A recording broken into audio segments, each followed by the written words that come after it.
কিসে কিসে পেয়েছো দেখাও, বলো। আমি পেয়েছি খেলা। কি খেলা? হ্যাঁ, পড়ছে।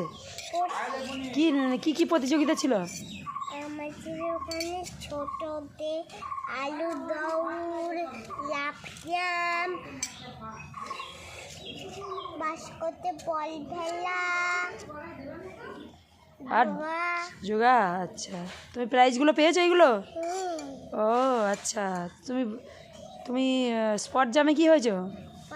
ফার্স্ট হয়েছি। মুখে দিচ্ছ কেন? আর এতে কি হয়েছে তুমি? আলু দৌড়ে? আলু দৌড়ে সেকেন্ড হয়েছি। আর এতে যোগাতে? যোগাতে ফার্স্ট হয়েছি। সেকেন্ড হয়েছি। কি হয়েছে? সেকেন্ড হয়েছি। ঠিক আছে।